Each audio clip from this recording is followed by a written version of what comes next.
The Great Depression started with the stock market crash on October 29, 1929. People lost all faith in their banks and government. Soon, employment and hunger were on the rise. How did the stock market crash on October 29, 1929, or also known as Black Tuesday, how did that affect your direct family, or was your family strongly affected by it? Black Tuesday? Yes. What was Black Tuesday? It was a stock market crash in October. Yes, my relatives were affected. One of my uncles lost everything he had. The bank went under, and he lost everything, and banks were not insured at that time.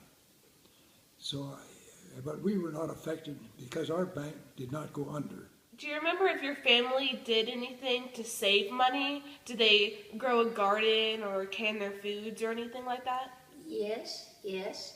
And all of our relatives were farmers, and they farmed the land. Then the woman had what they called a truck patch, and it would be as big as this room.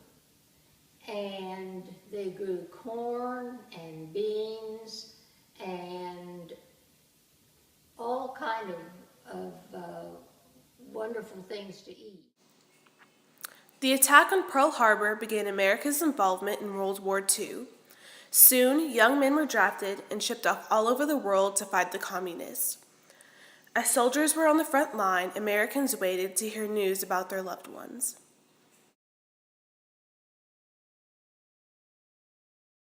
How did you join the war? Were you drafted or did you sign up? No, I was a volunteer. I got out of high school, and 3 of my friends, football players, and I decided to join the Marines. But I was the only one that passed all the physical.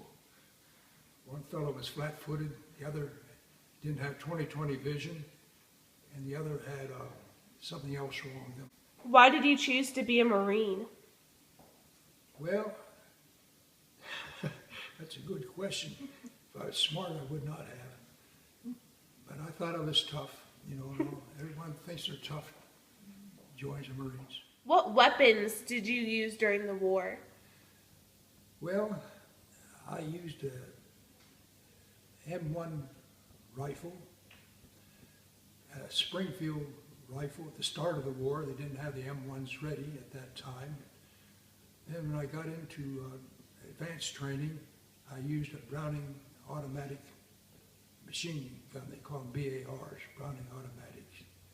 And then, of course, I had machine guns, 30 caliber machine guns. Basically, those were the weapons. What islands were you on in World War II? I was on many islands. The Pacific is a big ocean, and there are a lot of islands out there. And I was on staging islands. I was on the New Hebrides, 2 Hebrides groups, and Fiji, America Samoa. I was on a lot of islands. What battles were you in? Well, we landed on Bougainville. What do you do in your downtime? Downtime? We're at in the United States or overseas? Overseas. Well, they had, you weren't in battle all the time. Don't get that. You're not constantly fighting. You had what they called staging areas. They were on certain islands where you go and practice. And of course, we would go out in the surf, hunt seashells, and maybe get some crabs to eat, and do a lot of things like that. Sometimes we would run down, we got tired of the fare that we would have, and we'd try to shoot rabbits, wild rabbits, and that type of thing. Of course, we found the rabbits were not hardly edible. They were all muscle, running so much in the islands. Was it hard being away from people you loved? No, it wasn't, because we were all in the same boat. A lot of people, we made friends, and it wasn't all that hard, really. Not for me. I don't think it was for anybody. Did you ever write back and forth to your mom? Oh, absolutely, yeah. Yeah, we write letters. World War II, I was in high school. So how did you feel about the war? Oh, everyone hated the war, and everyone worried about the boys that were in the war, and were they safe? And you'd hear that somebody had been hurt, you know, and then by the time the name would get back to you, it'd be somebody that we didn't know. And we were so glad when we got a letter from our cousins. And I had 4 cousins in the service, and I wrote to them every week. So were you aware of what the Germans were doing about the Yes. concentration camps? Oh and yes, everything? because we had a radio. We didn't have TV then, but we had a radio.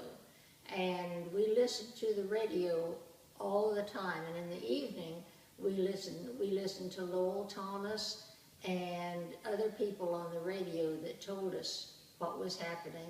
And every time President Roosevelt would give a speech, why, all of us would come around and we'd sit like this in front of the radio so that we'd hear everything.